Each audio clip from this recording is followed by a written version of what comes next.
మా దగ్గర ఎటువంటి సామాన్ రాలేదు, ఎటువంటి మోటార్ రాలేదు అని చెప్పిండు. ఒకవేళ వస్తే ఏం చేసుకోవాలంటే ఏమన్నా వేసుకోరు అన్నాడు. ఈరోజు ఆ దొంగలను దొరకబట్టినాం, వీడికి వచ్చినాం బాధ్యత. ఈయన పొద్దున ఆల్రెడీ చెప్పిండు మా దగ్గర లేదని. నా మోటార్ ప్రజలు దొరికింది నాకు. నిన్న అట్టి అడిగితే లేదన్నాడు. ఉంటే ఏమన్నా చేసుకున్నాడు.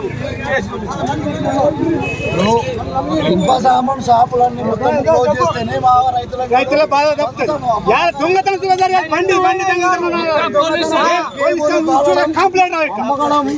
ప్రతి ఒక్క షాపులో కూడా జరుగుతున్నది కాబట్టి ప్రతి ఒక్క ఐడియా పోవాలంటే భయం నలుగురు ఉంటే దొంగలు మేము ఒక్కళ్ళం పోతాం. ఏడికని పోలే ఒక్కడే ఏం చెప్తావు? నలుగురు పట్టుకుని పొంగల ఓటు కాడి ఒక్కడే పోతాడు. వాళ్ళు దొంగతనం బంద్ చేసిరనుకో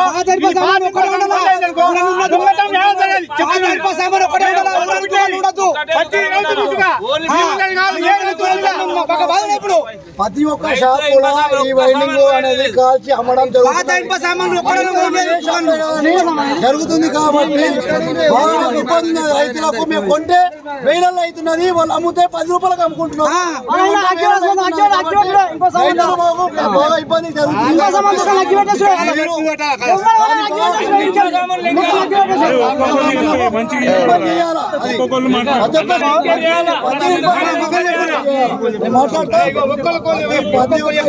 ఎంక్వైరీ చేసిన తర్వాతనే దాని మీద యాక్షన్ తీసుకోవాలా.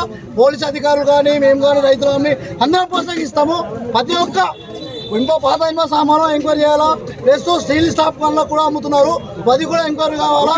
అన్ని ఎంక్వైరీ కావాలి. అప్పుడైతే మా రైతులు అనేది అవుతుంది. లేకుంటే మేము రైతున్నాము, బాగా నష్టపోతున్నాము. మోటార్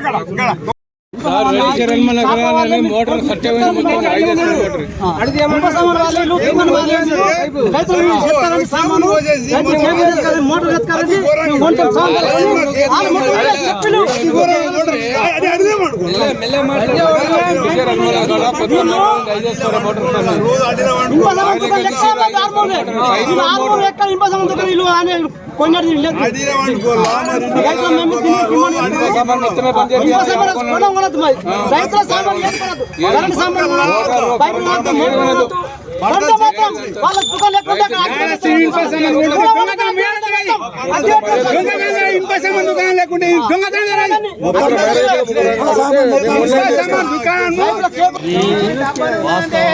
రైతుల కోసం విలేకరులకు పోలీస్ సిబ్బందికి రిక్వెస్ట్ చేయడం ఏంటంటే, ఇక్కడ గంజాయికి అలవాటు పడి యువత చెడు మార్గంలో పయనించి మా యొక్క విద్యుత్ మోటార్ల వైర్లు, విద్యుత్ మోటార్లు దొంగలించబడి ఇక్కడ ప్రముఖ వ్యాపారస్తుడైన కిల్లీ బాబా అనే అతనికి అమ్మడం జరిగింది. ఆ యువకుల్ని మేము పట్టుకొని విచారించగా ఇక్కడ అమ్ముతున్నాం జరిగితే ఇక్కడికి వచ్చి విచారించి పోలీసు వారికి సమాచారం ఇవ్వడం జరిగింది. మా రైతుల యొక్క బాధ ఈరోజు మేము స్వచ్ఛందంగా, నా పేరు కిషన్ రెడ్డి, ఆర్మూరు పట్టణం, హిందీ బజార్ దొడకాపు సంఘం. మాది నినాక మొన్న 2 మోటార్లు పోయినాయి. మేము బాధ కొద్దీ మళ్ళీ కొత్త మోటార్లు ఫిక్స్ చేసుకోవడం జరిగింది.